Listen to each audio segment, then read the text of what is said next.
Hey, what's going on, everyone? Justin here, and in this video I just want to share the 8 books that I finished in the month of October. And yeah, let's just go ahead and get right into it. So the first one here is Edward Pace's World War I, The African Front, an Imperial War on the African continent. Now, I used to read a ton of World War I books. It's pretty much like the only modern history kind of stuff I read, post Renaissance and that kind of thing, except for this year. Like I said, I've been trying to push myself to read more history, but I can't even remember the last World War I book I read. But for Historathon, for quarter 4, which is all about modern-ish history, I was like, I'll get back into it.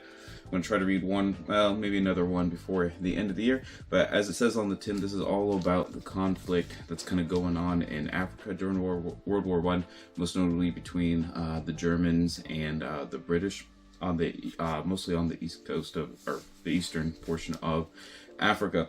What's interesting compared to, like, say, the Western Front is a lot of these engagements are on the much smaller scale. There's a lot more kind of guerrilla warfare going on. It's not uncommon for, like, many of the battles to have casualties in, like, the double digits or just hundreds and that kind of thing, which, when you compare that to trench fighting that's going on where there's thousands every day, it's just very different. There's a lot of actual combat maneuvers, and it's a war movement and that kind of thing, much more reminiscent of like World War II as compared to the Western Front. So it's very different. African campaigns in World War I are usually glossed over quite a bit in the history books. Even some of the better ones, like G.J. Meyer, he kind of admits, like there just wasn't room for it and that kind of thing. But there are also a lot of neat tidbits kind of going on. Just for example, like one of the initial kind of conflicts that is going on there is essentially a battleship that gets kind of stranded upriver off the east coast and everything, and that it has to effectively almost like be besieged for them to surrender and be defeated and everything. So like I said, just kind of really odd, very different. It's, like I said, totally different context, I guess, for World War I, and I'm really glad that I read it. And the author does a great job highlighting how effectively basically the African population that was depending on like which faction, which nation they were kind of like forced to serve under. A lot of them are unremembered, unknown. Like for example, Germany didn't even like keep records of kind of the indentured servants that they kind of conscripted and forced to work for the military and that kind of thing. So he does a good job kind of highlighting all the stuff that's been forgotten, and all the sacrifices that were made that just didn't get the respect that should be deserved there. Okay, next up was kind of like my philosophy tangent related book that I read, and it's Good Thinking: Why Flawed Logic Puts Us All at Risk and How Critical Thinking Can Save the World by David Grimes. I really enjoyed this book. Essentially, each chapter kind of deals with a major logical fallacy, whether it's arguments from authority, false equivalencies. There's chapters dealing with statistics, how they're misrepresented, how they're kind of useless in a lot of circumstances and that kind of thing. I'm sure there's skewing the balance, for example. I don't know, there's a whole slew of different things, tons of examples, and a lot of them are modern day examples. Just for example, I feel like I just said example about like 10 times in 30 seconds there.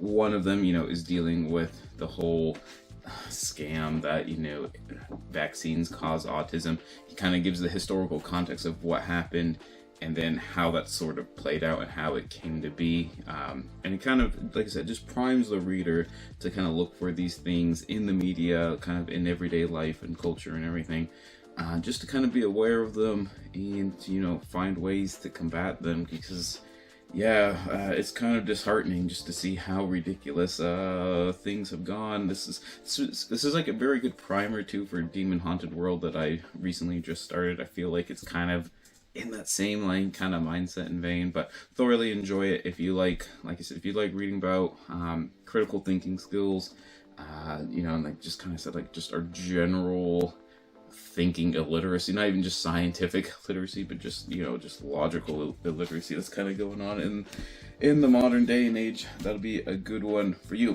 Before I go on too much further, I haven't done a plug for my Etsy shop in quite a while, but the holiday season is coming up, so I'd be remiss not to, you know, highlight a couple things. So I do have an Etsy shop where I do woodworking and all that kind of thing. Anyways, got a bunch of different listings. I do custom listings and colors and signs and everything like that. Probably my favorite one right now is this one that I've been keeping up there for Safer Aude, for the slogan of the Enlightenment, which is like dare to know or having courage to reason, that kind of thing. But like I said, just check it out, like a few items, help the shop out, greatly appreciate it. Alright, next up we have, I was going to say Anaximander's Carlo Rovelli, but Carlo Rovelli's Anaximander and the Birth of Science. Now this is kind of just taking the life and general philosophy of Anaximander, who's probably most famous just for being Thales, you know, generally considered like the first Greek philosopher, being his protege, or student or something along those lines in the Milesian school at Miletus. But what the author is really doing, obviously we can't have a biography of Anaximander that'd take like, you know, like 5 pages or something. But what he is doing is taking kind of his ideas and kind of just showing how, you know, big these concepts really were for, like, you know, 550 BCE or whatever it was. I can't remember exactly off the top of my head and stuff. But you know, how, you know, the Earth isn't necessarily the center of the universe, and it is like suspended in the void or something like that, as well as kind of some early concepts of atoms, the atomic school of thought with Democritus and everything, and how they're like moving around and stuff like that. I find that it is really interesting how, I guess, how advanced some of these theoretical concepts, like they might not have all the details correct, but just the whole concept of like trying to reason through things using science, you know, and reasoning and that kind of stuff, instead of just always, you know, falling back to like kind of the myths and whatnot. It's kind of more or less what this book is about, and I really enjoy the writing style, particular for being translated out of the Italian. I found it really good. I plan on reading more of Rovelli's stuff. I have 2 more of his books somewhere or other. Yeah, Reality is Not What It Seems, I think, is probably his most famous one that I have over there. And I have another one as well, but I do plan on getting to all of them at some point in time. Now, I did finish 3 audiobooks, actually, to kind of go along with things in my October reading, so might as well talk about those right now before I forget. So the first one is Fire in the Sky, Cosmic Collisions, Killer Asteroids, and the Race to Defend Earth by Gordon Dillow. This is all about meteors and asteroids and comets and how you can like kind of determine which one is which, all the differences there. But what's interesting is a big focus of the book is kind of a lot of it is dealing with the actual scientists who are, you know, using telescopes and astronomers and everything, that are actually kind of going about looking for asteroids and everything like that, you know, and theoretically, like the ones that might be near Earth objects or potentially impact the Earth and everything. Is really interesting to see how they catalog those kinds of things, and just kind of also the history of astronomy dealing with asteroids and how it kind of just blew up in like the 80s and 90s when we got like better instruments and that kind of thing. I found that pretty cool. Also, near the end, there was a really interesting chapter about kind of like almost like a war game scenario, where a bunch of different government agencies had to kind of anticipate how they would react to the news of, you know, a potential incoming asteroid, and, you know, basically like he does kind of talk about like some of those movies like from the 90s, like Armageddon, for example, the kind of, you know, what's not really great about those movies, what they got right and a lot of what they got wrong and stuff. But basically, if, you know, if that scenario happened, what would they actually do? And I found that just, like I said, really fascinating. I love reading about books, science books, where the actual lives of the scientists are involved in kind of like, you know, what instruments and techniques and experiments and how do they actually do things like kind of like on a day-to-day basis, and found that one really cool. But yeah, so you also find out that, you know, asteroids past like really close to Earth pretty much all the time. I guess I kind of like already knew that, but just like how close and how big some of them are, and how it's not really a big deal. It's just kind of a weird concept. You know, when they're 4 times closer to us than the moon is, it's like, you know, kind of makes you think about it for a little bit there. All right, another one is The World According to Physics by Jim Al-Khalili. I found this one really fascinating. This was I've seen this one around quite a bit. This was kind of like making circles, what, 2 years ago, 3 years ago, something like that. I would describe this as essentially like a Neil deGrasse Tyson book, but better. I've read like, I think 3 of Tyson's books, and while none of them have been like bad per se, not all of them have been like great either, I guess. And I just found like this one it basically covers the same kinds of ground, but explained it like even better without dumbing it down, if that makes any sense. Like I said, I found it really well done, and I just kind of enjoyed doing like a nice overview of physics. I'm fascinated by physics, but it's probably one of my physics and chemistry are like probably like my weakest like of the sciences and that kind of thing. Like I have like the broad like strokes just from like the stuff I've read, so you know, when we get going into like string theory and, you know, other dimensions and all that kind of stuff, it's a little bit over my head, but I love it when an author tries to like break it down for me, so I at least have some kind of minimal understanding of what they're talking about. And I think he did probably the best job that I've read so far. And then lastly, for an audiobook, this one was a biology one, was Playing Possum: How Animals Understand Death by Susanna Monso. This one was amazing. It's not going to be for everyone, though. I would say the caveat is about half the book is spent setting up the rest of the book, dealing with psychology and like philosophical definitions and that kind of thing, like how like science is conducted, like what the differences between like different studies and anecdotes and all that kind of stuff is. But the book is all about comparative thanatology, so the study of basically death and death behavior with different species. So it is a very, I guess, controversial might not be the right word, but very, I don't know, it's an area of study that is pretty contentious, I would put it that way. I love how she talked about, you know, the big thing in biology. I think the pendulum is starting to swing away from it a little bit, but there was always that specter and fear of anthropomorphizing anything. You know, do animals have fun? Are they showing this emotion, or are we just projecting like human qualities on there? But she talks about that quite a bit, as something to be aware of, obviously.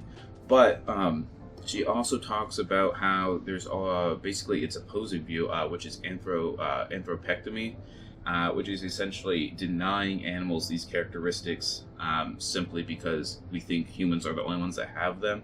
And she kind of makes a really good point on how that's just as bad of a flaw, that's just as big of a problem if you do that as anthropomorphizing. So I love how she breaks everything down. She even apologizes at certain points, basically saying, yeah, we gotta like kind of do the philosophy, otherwise it's not gonna make sense. But once you get into like the meat of the book, it's all about understanding for like in the animal kingdom, how would we know, I guess, animals are cognizant of death, using like I think she has her term, which is like the minimal required understanding of death. So I won't give too many details on like kind of how she breaks it down, but there's like, I think there was 4 or 5 different concepts that 2 of them essentially have to be met, and then there's a couple kind of more or less optional kind of further building ones as well. But I found this one really fascinating. Like I said, it's not probably going to be for everyone just because it's pretty slow to get into. But if you like philosophy, like I do, I thought that was just really excellent, breaking everything down so you can fully like understand it. And while there are like technical terms and stuff, she always like kind of defines them as we go along, or as she goes along. So I thoroughly enjoy that, and I would recommend it to people who kind of want to do almost like the next step up from like a regular kind of popular science book. Okay. Then we got 2 more books left. One here is a classic, and it's 3 Men and a Boat by Jerome. So this is my 4th work of classical fiction so far this year. This was hilarious. It totally stands up to the test of time. I think it was written in like the 1880s or 1880s. And it's all about a bunch of London dwellers going up on the River Thames and having their misadventures. But it's essentially like it's like a travelogue, but almost every chapter is essentially just like a comedy skit. You know, just from like some of the opening ones, like packing. You know, it's super relatable. Like just for example, one of the characters is packing his stuff, and then he goes, did I like pack my toothbrush? And he you know, he kind of like thinks about it, and then he has to like unpack everything just to find it again. You know, setting up tents is a whole debacle. Setting up tents on the boat, like, you know, the covering on the boat is a debacle. You know, opening cans when you don't have a can opener is a debacle.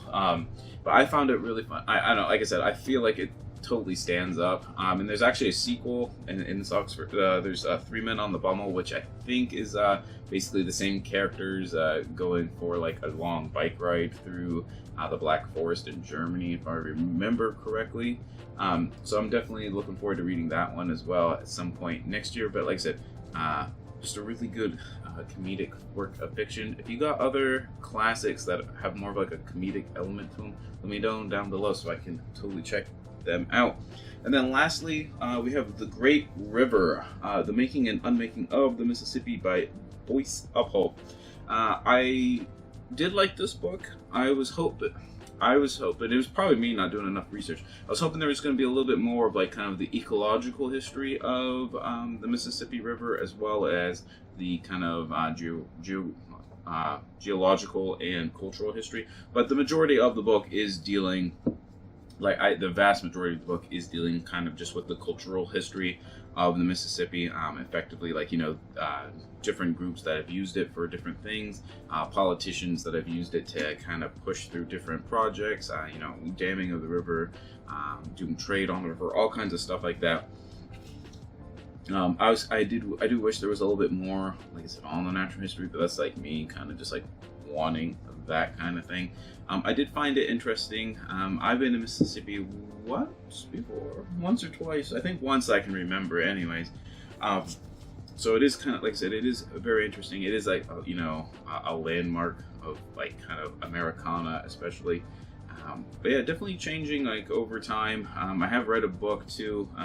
This book deals with a little bit too about how the Mississippi River now is essentially like, and when I say infested with carp, I mean like 90+% of the biomass in the river is like invasive carp that they kind of thought was gonna help clear the river out of like unwanted like algae and all that kind of stuff. But anyways, like I said, if you live in, like, in any of the states that, you know, where it runs through, or you've visited it before and stuff, I think you will find it pretty interesting.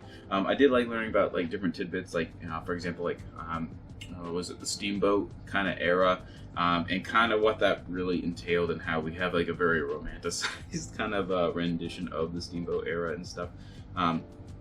But basically, there was a lot of political wrangling over like different projects and stuff, for example, especially between like engineering projects on the course of the river. So I found that pretty cool too. Like I said, trying to read a little bit more American history, trying to read more modern-ish history, and this fit the bill pretty well.